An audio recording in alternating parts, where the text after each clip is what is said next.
Hello students, this is the part 9 of our chapter the enemy. ये class 12 के visitors के part 9 the enemy chapter के part 9 है। तो जो भी बच्चे इसके पिछला पार्ट्स नहीं देखे हो प्लीज उसको वॉच कर लो अच्छी तरह से, और तुम्हारे लिए ही बनाया गया है। और सबसे बड़ी बात है कि अगर if you have not already subscribe, please subscribe my channel and at the same time please like the video if you like it, otherwise you can dislike it, no problem. तो चलो आगे बढ़ते हैं।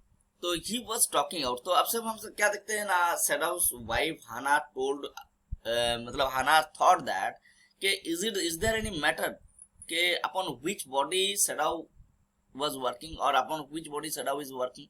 सैडाउ कौन से शरीर के ऊपर काम कर रहा है, ये कोई अपना है या फिर कोई दुश्मन है, कोई जाति धर्म। जैसे कि उसके सामने जब किसी शरीर के ऊपर कोई ऑपरेशन करता है, जैसे कि कुछ भी उसके लिए मायने नहीं रखता, बस उसका काम मायने रखता है कि इसकी ऑपरेशन करके उसकी जान बचाना है। देखो, तो उसके बाद कहता है it is easy enough. Easy enough क्या है ना, वो कहता है you will have to give the anaesthetic if he needs it. Anaesthetic क्या होता है ना, नाक से सुंघाया जाता है, ठीक है, ताकि पेन जो है वो कम हो। ही सेड, उसने बताया, किसने बताया ना, सैडाउ टोल्ड टू हिज वाइफ हाना। बोले आई सी रिपीटेड ब्लैंक, बोले मैं करूंगा but never have I have never do it. मतलब मैं तो कभी एनेस्थेटिक नहीं दिया हूँ किसी को, मतलब डॉक्टर की जो काम है, मतलब ये जो चीजें हैं ये सब काम मैं कभी किया नहीं। इट इज, बोल रहे it is easy enough, he said impatiently. Impatiently का मतलब होता है, मतलब धैर्य ना रखे, अरे क्यों इतना घबरा रहे हो, मतलब ये बहुत ही सिंपल सा काम है, it's easy enough. he was talk he was talking out the he was taking out the packing now and the blood began to flow more quickly. Taking out the packing ना, packing ना मतलब the packing, कौन सा packing, जो moss वगैरह देके जो घाव को जो भराया था, ठीक है, वहां पे जब ब्लीडिंग हो रहा था, याद है ना, वो समंदर के पास जब वो पड़ा हुआ था, when the blood was flowing that time Sadao somehow stopped the flowing of the blood by stuffing it with moss और सी मॉस से क्या किए थे, उसको बंद किए थे किसी तरह से। तो अब उस तरह से उस पैकिंग को, मतलब वो जो भरा हुआ था घाव, वो जैसे ही ओपन कर दिया, क्या हुआ ना, पूरी तरह से ब्लड फिर से फ्लो करने लगे। द ब्राइट सर्जन्स लाइट, ये देखो, more quickly he peered into the wound with the bright surgeon's light fastened on his forehead. He peered का मतलब यहाँ पे पिक्चर में तुम देख सकते हो कि there was a torch type, एक टॉर्च बंधा हुआ है सैडाउ के फोरहेड पे। तो इस टॉर्च से peered मतलब into the wound, मतलब wound के अंदर, घाव के अंदर तब देखने की कोशिश की है कि with the bright surgeon's light, मतलब the surgeon's जो लाइट है ब्राइट है बहुत ज्यादा, तो एकदम सर पे बंधा हुआ है, तो जैसे वो घाव के ऊपर गिर रहा है तो वो उसके अंदर तक देखने की कोशिश की है। Light fashion on his forehead, जो फैशन मींस बंधा हुआ है, कहाँ पे ना, इस फॉरहेड पे। The bullet is still there, जो बुलेट जो है, बुलेट अभी भी उसके अंदर है। He said with cool interest, मतलब बोल रहे हैं कूल इंटरेस्ट, क्यों, बिकॉज ये सब चीजें उसके लिए कॉमन बन गए, मतलब एकदम बिना कोई, हम सब क्या होंगे कि टेंशन में आ जाए, क्या करे क्या ना करे, उसके लिए कुछ मायने रखते, वो बस नॉर्मली सिंपल वे में कह रहे हैं, लग रहा है कि बुलेट अभी भी अंदर है। Now I wonder how deep this rock wound is. अब तो मैं ये सोच रहा हूँ कि ये जो रॉक की जो डीप मतलब पत्थर ने घाव कितना गहरा किया है, कि बुलेट कितना अंदर है। If it is not too deep it may be that I can get the bullet. अगर इतना गहरा नहीं होता घाव तो शायद मैं बुलेट अब तक मिल जाता मुझे। But the bleeding is not superficial, लेकिन ये जो ब्लीडिंग हो रहा है ना, देखो सुपरफिशियल वर्ड का मतलब क्या होता है, superficial means that is not artificial, ठीक है। the blood that is flowing is original, मतलब from the deep of the body आ रहा है, वो एकदम शरीर के अंदर से आ रहा है, तो ये ब्लड सुपरफिशियल। देखो उसके बाद, तो he has lost much blood, उसने क्या हुआ है, lost much blood, वो जो है बहुत ही ज्यादा ब्लड ऑलरेडी लॉस्ट कर चुके हैं, ठीक है, मतलब खो चुके हैं। ये देखो यहाँ पे पिक्चर में तुम देख सकते हो, हियर जो ये सड़ा हुआ है हाना जो है दिख रहा है, ये रेफरेंस थोड़ी देर बाद में मिलेगा क्योंकि मुंह पे क्यों हाथ दिया है। Looked up at this moment Hana choked means, choked क्या होता है, चोक्ड मतलब ये जो पिक्चर में तुम्हें दिख रहा है, दिस वन इज चोक्ड। ये जो चोक्ड है ना, चोक्ड का मतलब यहाँ पे देखो मुंह पे हाथ दिए हुए है, मुंह पे हाथ क्यों दिया हुआ है। वैसे तो चोक्ड का मतलब कभी कभी गला बंद हो जाना, इसको भी चोक्ड कहते हैं, ठीक है, लेकिन यहाँ पे चोक्ड है ना, मतलब उसके शरीर के अंदर से जैसे कुछ मतलब उल्टी होने वाला था उसको। देखो अब Hana choked, he looked up and saw her face the colour of sulphur, यहाँ पे वही है। तो चोक्ड का मतलब होता है कि टोटली यहाँ पे उसकी जो है ऐसा लग रहा था जैसे कि उसकी सांस घुट रहा है, ठीक है, उल्टी नहीं है, थोड़ा मैंने गलत बताया, उसकी रेफरेंस बाद में मिलेगा। तो चोक्ड का मतलब यहाँ पे he was totally out of control हो रहे थे हाना वॉज गोइंग टू बिकम फेंट, मतलब जैसे सेंसलेस हो जाएगा ब्लड देख के उसको, ठीक है। ही लुक्ड अप, वो ऊपर की तरफ देखे, कौन, ना Sadao, saw her face the colour of sulphur, sulphur colour क्यों, मतलब पूरी तरह से कलर जो है एकदम पेल हो गया एकदम, मतलब तक फेडेड बोल सकते हो। बोले डोंट फेंट मतलब सेंसलेस मत होना, सेंसलेस हो जाएगा। ही सेड शार्पली मतलब थोड़ा दृढ़ता से गए, बिल्कुल सेंसलेस मत होना, ठीक है। ही did not put down his exploring instrument क्यों, यहाँ पे एक्सप्लोरिंग देखो वर्ड क्यों दिया गया है। एक्सप्लोरिंग का मतलब होता है क्या होता है, एक्सप्लोर करना, मतलब कुछ नए चीजों का एक्सप्लोर करना, ठीक है। यहाँ पे क्या है ना, वो घाव के अंदर एक नया चीज ढूंढ रहा है, क्या एक चीज ऐसा ढूंढ रहा है, इधर उधर करके एक्सप्लोर करते जा रहा है, काट के, मतलब एक के बाद दूसरे मसल को काटते अंदर जा रहे हैं। तो किस चीज को, लेयर के अंदर तक जा रहा है, एक्सप्लोर कर रहा है, किसको, नहीं, छोटा सा बुलेट को एक्सप्लोर करने का वो काम कर रहा है। तो जैसे put down his exploring instrument, मतलब he did not put down, वो अपने हाथ से उस इंस्ट्रूमेंट को रखे नहीं, वो चक्कू को रखे नहीं, बट वो काम करते गए, लेकिन वो उसी तरह मुंह पे बोल रहे हैं, if I stop now the man will surely die, और अगर मैं इस टाइम स्टॉप कर दूं तो ये इंसान जरूर मर जाएगा। If I stop now the man will surely die, मतलब if I stop this time, अगर मैं इस टाइम रोक दूं इस ऑपरेशन को तो ये इंसान पक्का मर जाएगा, क्योंकि आधा तो उसका शरीर काट दिया ना, मतलब मान के चलो घाव जो बनाया है अब इसको भरा नहीं जाएगा, इसका ऑपरेशन सही नहीं किया गया, बुलेट को नहीं निकाले तो ये पक्का मर जाएगा। If I stop now, the man will surely die. She clapped her hand to her mouth and leaped up and ran out of the room. तो अब क्या करें, she clapped her hands to her mouth. She clapped her hands मतलब ये देखो मुंह पे ये जो पिक्चर में दिख रहा है मुंह दबे हुए हैं, मतलब उसको उल्टी आए हैं, अभी उसको उल्टी आ रहा है। बहुत सारे लोग हैं जो खून नहीं देख पाते हैं, ठीक है।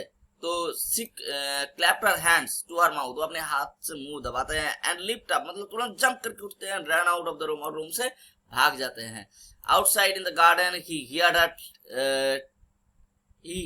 outside in the garden he heard her retching का मतलब होता है से, अब क्या बताऊं तुम्हें, उल्टी करने की आवाज। अब उल्टी करके दिखा तो नहीं सकता हूं ना यहाँ पे, तो मतलब उल्टी करने की जो आवाज है, और ऊपर से मैं चाय पी रहा हूँ और यही उल्टी वाला मैटर आ गया यहाँ पे।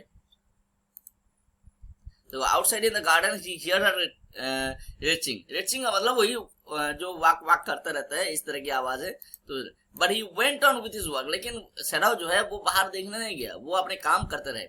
It will be better for her to empty her stomach, it's better for her empty her stomach मतलब अगर suppose the stomach will be empty then he will not, a vomiting feeling जो होता है that feeling will not arise, ये feeling उसके अंदर आएगा नहीं। अगर क्या होगा, उसकी स्टोमक जो है एम्प्टी हो जाएगा।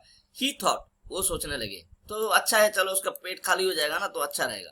ही thought he had forgotten that of course she had never seen an operation। अब सैडाओ जो है यहाँ पे जैसे लग रहा है कि वो भूल गया है कि हाना जो है, हाना had never seen an operation, हाना अपने पूरे लाइफ में कभी भी ऑपरेशन नाम की चीज वो देखे नहीं है। but her distress and his inability to go to her at once made him impatient and irritable with this man who lay like dead under his knife। लेकिन अब एक चीज होता है, but her distress and his inability to go to her, लेकिन अंदर ही अंदर मान के चलो कोई काम कर रहे हो, कभी कभी एक अंदर से थोड़ा सा इरिटेशन आ जाता है, तो बट हर डिस्ट्रेस, लेकिन डिस्ट्रेस किसका, ना हाना का डिस्ट्रेस, और दूसरी बात है हिज इनएबिलिटी, और सैडाओ बाहर जा नहीं पा रहा है कि देखने की क्या हो रहा है। ये सब चीजें मिला के क्या हुआ, to go to her at once made him impatient. Impatient का मतलब सैडाओ को थोड़ा सा धैर्यहीन कर दिए।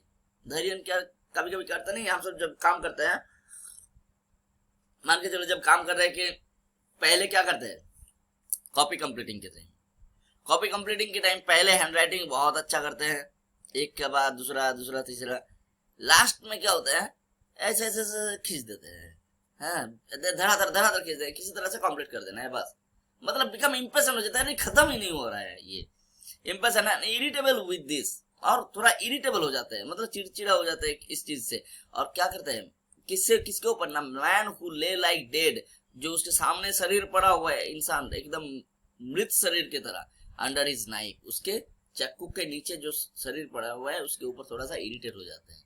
अब क्या होता है, this man he thought there is no reason under heaven why he should live.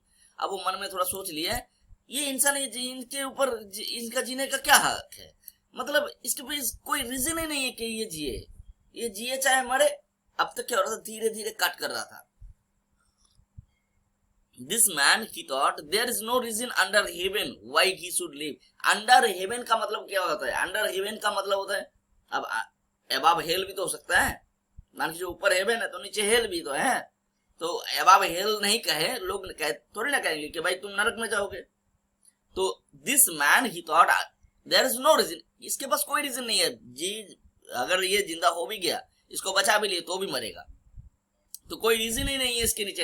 Under haven मतलब इन दिस अर्थ, पृथ्वी में कोई रीजन नहीं है इसकी जीने का। तो unconsciously this thought made him ruthless, और ये जो चिंता है उसके अनकॉन्शियस ब्रेन में, उसके ब्रेन में जो ये चिंता आया, मेड हिम रूथलेस, रूथलेस मतलब उसको थोड़ा निर्दय बना दिए। अब दिया काट के एकदम, मिल ही नहीं रहे, काट दिए। and her proceeded swiftly, and he proceeded swiftly, और swiftly मतलब यहाँ पे एकदम सटाक से काट दी पूरा, जो धीरे धीरे काट रहे थे अब क्या किए, एक ही काट में थोड़ा सा डीपली काट दिए। In his dream the man mourned, in his dream, dream का मतलब यहाँ पे वो इंसान जो अनकॉन्शियस मूड में पड़ा हुआ है, एकदम अनकॉन्शियसली पड़ा हुआ है, फिर भी उस अनकॉन्शियस वे में भी ही द मैन mourned मतलब जोर से चिल्लाना, मतलब एक क्राइंग करने लगे, मॉर्निंग करने लगे। मॉर्निंग का मतलब जोर से चिल्ला के क्राइंग नहीं है, मतलब एकदम गाँव गाँव आवाज करना, ठीक है, मतलब पेन जो है अंदर उसको बहुत हो रहा है। But Shadow paid no heed except to mutter at him, लेकिन Shadow paid no heed, no heed का मतलब paid no attention, उसकी तरफ कोई अटेंशन नहीं दिए, एक्सेप्ट टू मटर एट हिम, थोड़ा सा बिड़बिड़ाने लगे उसको देखे, हाँ चिल्लाओ चिल्लाओ, यही कहेंगे, मतलब उसके साथ बात बड़बड़ाने लगे उसके तरफ देख के। ग्रोन ही मटर्ड, हाँ चिल्लाओ चिल्लाओ चिल्लाओ, ग्रोन इफ यू लाइक, तुम जितना चिल्ला सकते हो तुम चिल्लाओ, I am not doing this for my own pleasure, मैं ये अपने खुशी के लिए नहीं कर रहा हूँ, मतलब ये जो मैं काट रहा हूँ ना, ये अपने मजे के लिए नहीं कर रहा हूँ, तुम चिल्लाओ, जितना चिल्ला सकते हो चिल्लाओ। In fact I do not know why I am doing, और दरअसल बात तो ये है कि मुझे ये भी नहीं पता कि मैं क्यों कर रहा हूँ, why I M operating you, why I am doing this operation, इस ऑपरेशन को मैं क्यों कर रहा हूँ, इतना भी मुझे मालूम नहीं है। तो तुमको जितना चिल्लाना है तुम चिल्लाओ, ठीक है, मैं अपने मजे के लिए नहीं कर रहा हूँ। The door open, the door कैसे ओपन हो सकता है, the door open and there was Hana again, दरवाजा फिर से ओपन होता है और हाना अंदर आता है। अब जो है बोल रहे where is anaesthetic, she asked in a clear voice, वो क्लियर वॉइस में पूछता है एनेस्थेटिक कहाँ है। Shadow motioned with his chin, Shadow क्या किया, motioned with his chin, मतलब motioned with his chin का मतलब क्या होता है, इस तरह से, वो देखो वहां, समझ रहे हो, motioned with his chin, इस chin से मोशन क्या हम सब कहते हैं, वो देखो वहां है। It is as well that you come back, he said, चलो अच्छा हुआ तुम वापस आए। This fellow is beginning to steer मतलब हिलना, ऐसे ऐसे हिलना, अब ये ना इधर उधर हिलने लगा है। She had the bottle and some cotton in her hand, उसके हाथ में कुछ बॉटल था, एक बॉटल था। She had the bottle, अब वो उसको बॉटल मिल गया, and some cotton in her hand, उसके हाथ में कुछ कॉटन मतलब रुई। But how shall I do it? वो पूछे अब मैं करूंगा कैसे, मैं एनेस्थेटिक सुखाऊंगा कैसे। Simply saturate the cotton and hold it near his nostril, मतलब नाक, इस कॉटन को भिगा लो और उसके नाक के सामने पकड़ो, नाक के सामने ले जाकर पकड़ो। Shadow replied without delaying for one moment the intricate detail of his work, मतलब उसको intricate detail मतलब एकदम छोटी छोटी चीजों को डिटेल में, एकदम थोड़ी देर में वो पूरी तरह से डिटेल में बता दिए। Shadow रिप्लाई किए without delaying for a moment, मतलब डिले ना करके, एक काम करो कॉटन को भिगा लो और उसके नाक के सामने उसको पकड़ के रखो, ठीक है। व्हेन ही ब्रीथ्स, और दूसरा क्या है ना, और क्या बोले ना, व्हेन ही ब्रीथ्स बैडली, जब बहुत ज्यादा सांस लगे